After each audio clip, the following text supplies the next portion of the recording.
Es ist für mir ein großes Kavod und Vergnügen zu öffnen die erste Session von unserer Konferenz. The rest is in another Jewish language in English.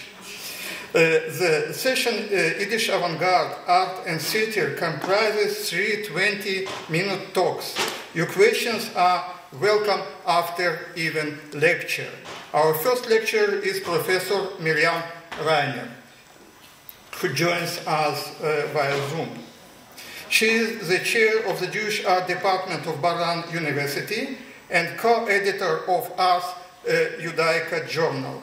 Her research and publication deal with the visual culture of East, South, and Central European Jews during the long 19th and 20th centuries.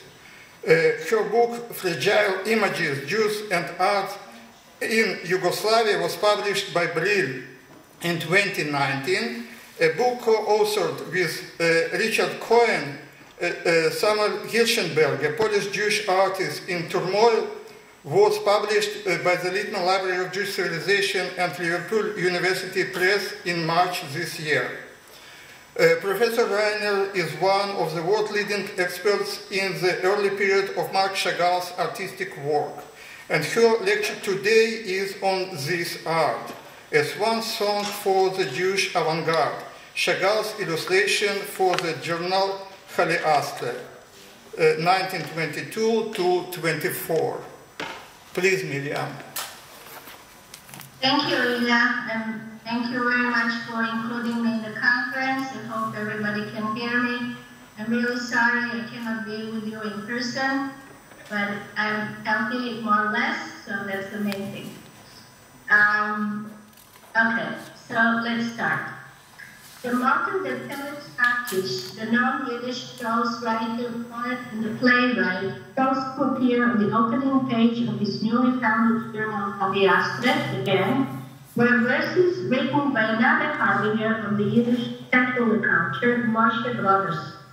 Although rejected by Markish and his group as not enough avant-garde, Brothers' stanza from his poem To the Stars appeared printed on the first page of the first issue of the journal, published in Warsaw in 1922. We youngsters, we joyous singing gang, we're going in an unknown direction, in deep, gloomy days, in nights of terror, Terastera Adastra. The motto embodies the essential message of the writers and artists who appear on Khalyastre's short-lived journal's pages, the renaissance of Yiddish life after the World War I. They all considered themselves young. They saw themselves as happy, joyous gang, Khalyastre, of artists, poets, and writers. They felt as the explorers of the new ways the Jewish life started to envelop.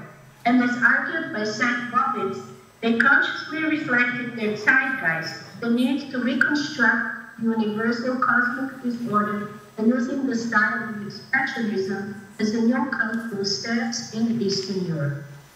The artist Yitzhak Broiner, the designer of the cover and the illustration accompanying the verses, introduced an aesthetic from the visual point of view. Hebrew letters comprising the word Khalyastre are written in red, rising upwards as a flame with much emotion and movement. The movement appears also in his black and white uniform, showing a group of fist-raising young men thrusting marching forwards. Such dramatic expressionistic renderings appeared already in other works accompanying the birth of the new avant-garde Yiddish culture in Poland, which just arose as an independent country from the ashes of the World War I. Artists such as Yankel Adler, Marek Schwartz, and Henrik Berlevi, to mention the most prominent ones, created their works strongly influenced by German expressionism, a movement that already before and during the World War I endorsed Nietzschean philosophy in the quest for the destruction of the old and the birth of the new. Thus, it comes as a surprise that Felix Markish came to Mark Chagall and in both issues of Khalyastre included his work. Although at the time considered by the contemporary East European creators of the new post-World War I Yiddish culture as an expressionist, Chagall's entire visual world was deeply rooted in Russian Jewish provincial life, the folklore, and the primitivism. Stylistically, as visible in this illustration, he often employed the art of the children. Moreover, studying in Paris between 1911 and 1914, he added to his visual language brilliant Fauvist colors, occasionally Cubist influences, and later, upon his return to Russia at the eve of the World War I, he became exposed to Russian avant-garde.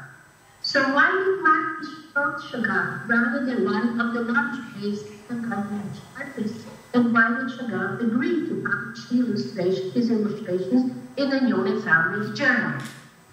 One of the main aims of the Yiddish cultural renaissance of the post-World War I era was to explore the national and universal, to find a place for the Jewish particularism on the stage of the international avant-garde. Marc Chagall was by 1922 perceived by those creators of the new literature and art as an embodiment of the new artist who already opened up the path towards the secular Jewish and simultaneously universal art. By that time, Chagall indeed accomplished a lot. Upon finishing his art studies in Russia with Yehuda Penn, his first art teacher, who introduced him to the Jewish world, with Leon Bax, who in spite of having his pharisaical refinement, insisted that his art students become young barbarians and crawl on all fours like children. Chagall already encountered and absorbed the Parisian art and made for himself a name. In 1914, on the way back to Russia, he stopped in Berlin upon Herwart Wallen's invitation and had a one-man show exhibiting over 200 works at Wallen's Der Sturm Gallery, the meeting place of the German Expressionists and the pre-war European avant-garde. Thus, it is not surprising that the outbreak of the World War I, which stranded him in Russia in his parents' home in Vitebsk, caused worries and depression, clearly shown in Chagall's canvases of that early years. He came for a visit for a joyous reason, his sister's wedding, and to decide about his relationship with his patient fiancée and soon-to-be wife Bella Rosenfeld, whose letters to him in Paris became increasingly impatient. The key of his studio in Paris with all his possessions and art was left with his friend, the poet Blaise Cengar. The pictures shown in the Sturm Gallery remained with Walden in Berlin. His thoughts and heart was with them. It was at that time that once again he turned in his art to the image of the wandering Jew. Larger than life, he is shown here by Chagall turning westwards while hovering about his parents' house and the church in the Pokrovskaya Street where the artist now lived. However, the wandering Jew already appeared in Chagall's time drawing, which consciously conversed with the by then well-known painting of Samuel Kirchner entitled Exile, or in Hebrew known better as Galut, of 1904. At that time, traveling to his personal exodus to Paris, his promised land, as he called it, Chagall added a guardian angel that hovers above the exiled Jews. The angel accompanies them on their travel and points westward, rather than to the east and the rising sun, as shown in the popular image created in 1901 for the 5th Zionist Congress by Moshe Ephraim Lillian. Soon this mythic character became more than real. During the early stages of the World War I, the frequent movement of the armies on the so-called Eastern Front, where the fighting between the Russian and the German and Austro-Hungarian empires took place, severely disrupted the lives of the Jews densely inhabiting the area. In addition to suffering from the ongoing fighting, the Tsarist Russian government often profoundly suspected Jewish loyalties. They feared their betrayal due to the fact that the enemy often tried to woo them by promising full civil rights, something the Russian Jews still missed. As a result, Russian military commanders frequently expelled Jews from towns and villages near the front lines. Between March and September 1915, more than 500,000 Jews were deported. where property, their houses and synagogues they left behind, were often looted, destroyed, and burned, while the deportees had to be resettled in Russia proper. Adjusting to the new situation, Chagall soon felt the need to, as a witness to this tragic era, to use his talent in order to record the events surrounding him.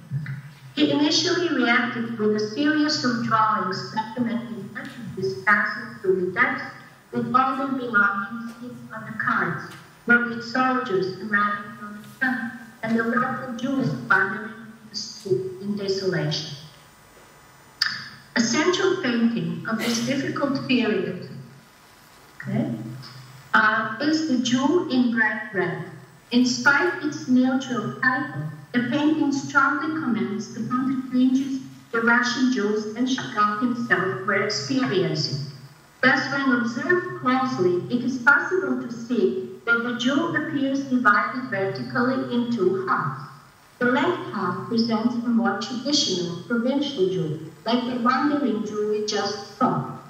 He has a sideline reminding us of his religious way of life, closed eye that makes him detached from his surroundings, a green hand which underlines his difference. He is dressed in a traditional long coat and wears a peasant-like wooden cloth. Moreover, the leg on the stool he sits on it is not visible on the left side, giving an impression that he half sits, half stands in an unstable and precarious position. In contrast, the right half shows this Jew as an integrated secular character. His hair is short and smooth, lacking the sidelock of his religious counterpart. His eye is wide open. He is dressed in a short jacket in a more contemporary way, which includes a city-like shoe. Finally, his hand is of a white, more neutral color. He sits firmly on the stool, visibly supported by its leg, while next to him, a small blossoming tree recalls spring, hope, and new beginnings. In 1917, in the aftermath of the Russian Revolution, that brought full civil rights, the February Revolution, full civil rights to the Jews, and turned them into equal citizens, Chagall created yet another image reflecting the spirit of the time. A traveler showing a modern-looking young man dressed in a white fashionable suit, possibly Chagall himself, as he enthusiastically jumps over a small village painted green towards the right side of the painting, and thus towards the Russian east. Only his right hand appears to be green, like the village below. Finally, if placed together, these three paintings masterfully comment upon the passage from the tradition to modernity, the old pre-revolutionary world, to the new opportunities offering equality, full integration, but also the loss of specifically Jewish traits.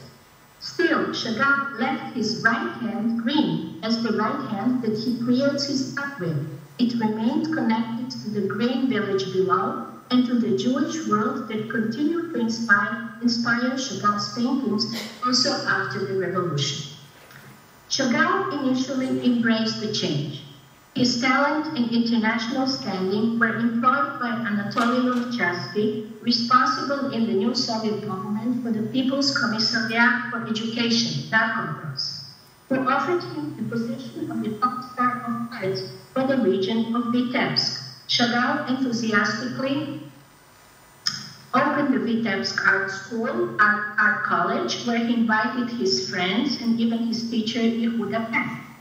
However, Chagall's preparations for the decoration that the school designed for the first anniversary of the October Revolution in Vitebsk included traditional images inspired, in this case, by Passover Haggadah, showing Elijah blowing a horn to announce the entry of the Messiah into Jerusalem.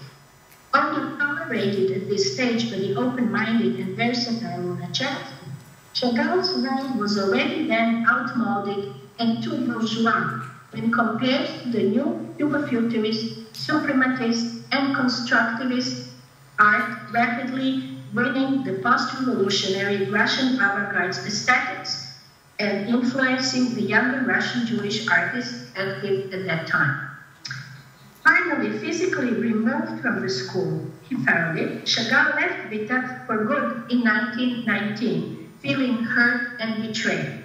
The painting, The Grey House, relates to this departure. He shows himself protectively hugging his name, Mark, written in Yiddish, on the detail that I'm showing upper right, in Hebrew letters, but on the fence now separating him from Vitebsk appears the Russian word "rat," a fool. Nevertheless, before his departure from Russia, Chagall managed to create yet another remarkable masterpiece, his 1920 murals for the Gosset, the Moscow State Yiddish Theater, founded by Sacred Mosque. For decades hidden in the depots of the Soviet Theater Gallery, but nowadays widely popular thanks to numerous exhibitions held in Russia and in the Western museums in aftermath of 1989, these paintings are considered Chagall's farewell to the old Jewish world of his beloved homeland. The set of illustrations Chagall created for David Hofstein's Troja, The Grief, in 1922 is much less known. Nevertheless, it presents the artist's last and most daring attempt to adopt the new Russian avant-garde language, while at the same time to express his deep pain of having to witness the destruction and massive loss of Jewish life the civil war of the 1920-22 brought upon his people. Conceived in 1921 and published in Kiev by Kulturliga in 1922, Troja was imagined as an art book that unifies verbal and visual elements, the verse, the graphics, the typography, and the layout in one aesthetic whole. Russian futurist books, such as Vladimir Mayakovsky's and David Bulyuk's creation, certainly serve as an inspiration. Between 1920 and 1922, although working for the Kostet, Chagall sorely lacked financial means, and he, his wife Bella, and their 5-year-old daughter Ida lived in Jewish orphans colony Malachovka, just outside of Moscow, where he taught art to children. He recorded the memories of it in his autobiography that he was written at that time. Quotation.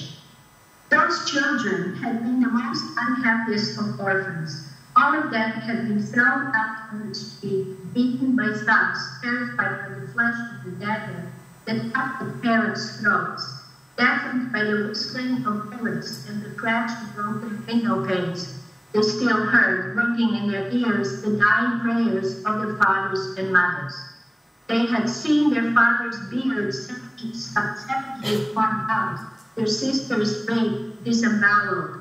Ragged, shivering, with cold and hunger, they roamed the cities, caught in the bunkers of the trains, until at last, a few thousands among so many, many others, they were taken into shelter for children.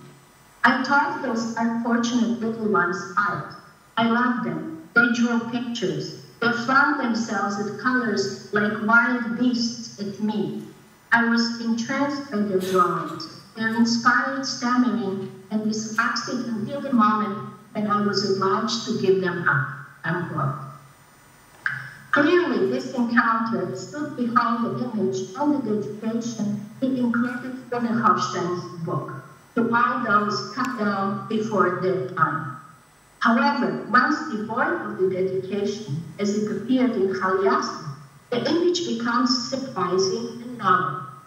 Unconscious, for Chagall, it had a deeply personal meaning.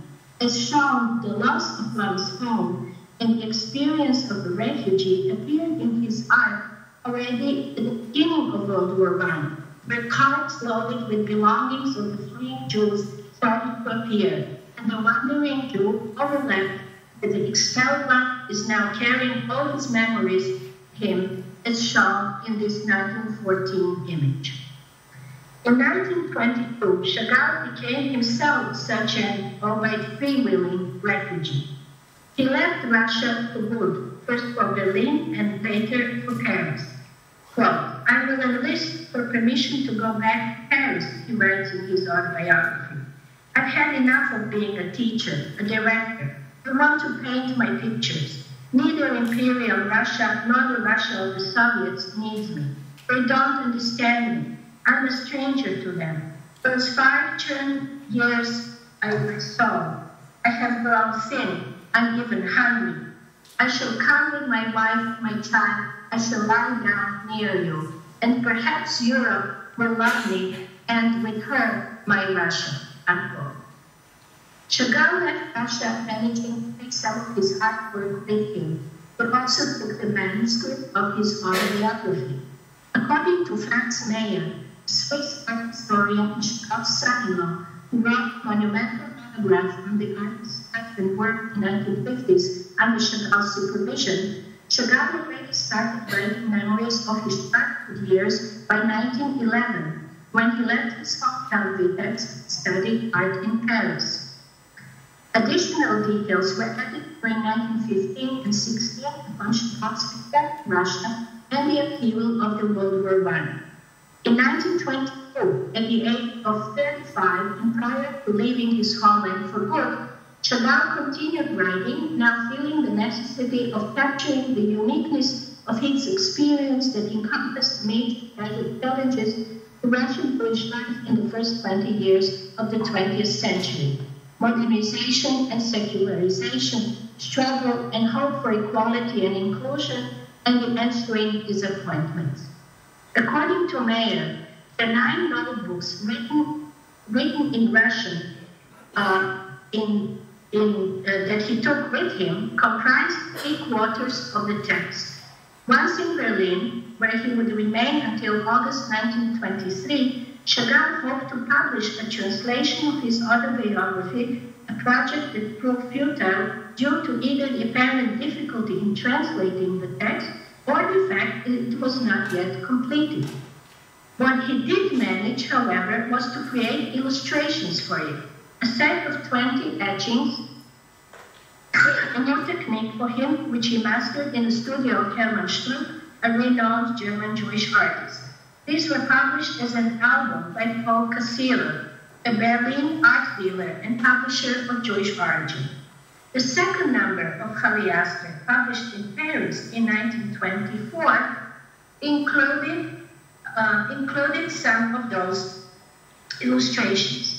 Some of them were based upon Chagall's earlier paintings, but some, such as the grave of his father and lovers near the river in Vitebsk, were new. One of such new illustrations once again employed merging of a head, now Chagall's own, with memories of his home, including the feeling of loss, sadness, and nostalgia. Moreover, the 1924 volume of Khalyastre included as well Yiddish translation of a chapter of Chagall's autobiography dedicated to the encounter with his first art teacher, the Vitebsk Jewish artist Yehuda Penn. Although not mentioned who translated the original Russian text, the following year, the complete Chagall's autobiography appeared in the New York-based newspaper Die Zukunft, translated into Yiddish by Peretz Markish and Boyzer Moshavsky.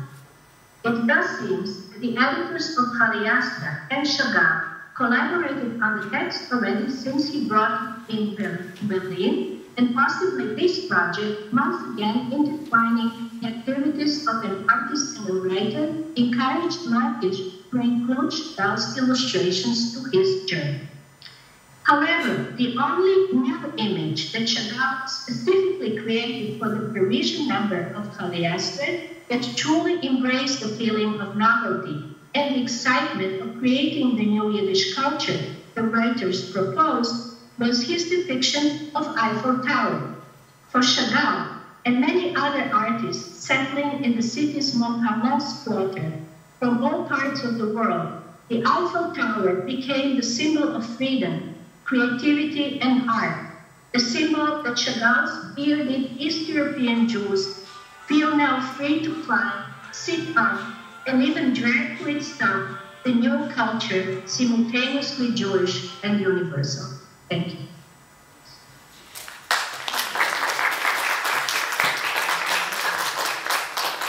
Thank you very much, Mirjam. I think we have time for a couple of questions, and I'm afraid that you should ask from here.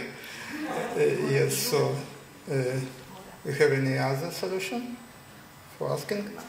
No, just here. So,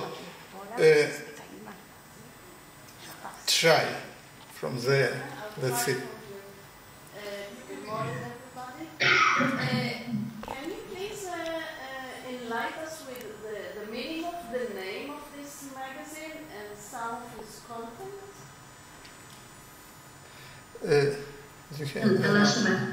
I didn't hear well. Okay. I will try. I'm not sure that I heard you. Let's do this together. So the question was about the name of Khalyastre, yes? The meaning of the name. Whether or not Chagall referred to this name, or are you just curious about this name? Yeah, well, I'm sure you will be talking in this conference a lot about the name and the text and the Yiddish. I'm coming from visual world. As far as I mentioned also at the beginning, and I understood, Khalyastre means the band. But Chagall didn't refer to it in any of his illustrations. As I tried to show, he actually used Khalyastre as the platform to promote his own art and his own writing, mainly right at the beginnings of his autobiography. That was one text that was published in Khalyastre #2. The only art that he really created for Khalyastre was this image with the Eiffel Tower that I showed at the end. And there are like few characters, very much Chagallian, climbing up on the Eiffel Tower. So maybe this is the idea, his idea of the gang. But otherwise, he didn't really refer to the title. Thank you. I thank you, and I pass you thanks from here. Any more questions to Mirjam, please? Could you please elaborate some more about the relations between Lisitsky and Malevich and Chagall in the days of the British school? Is there any, about the relations, theological relations and so on? Okay, so the next question is about the interrelations between the artists, Chagall, Malevich, Lisitsky, within the Vitebsk school. Yeah, well, this is a known story. I didn't elaborate here, but Lisitsky was one of the teachers that Chagall invited to teach in the school, and they were befriended.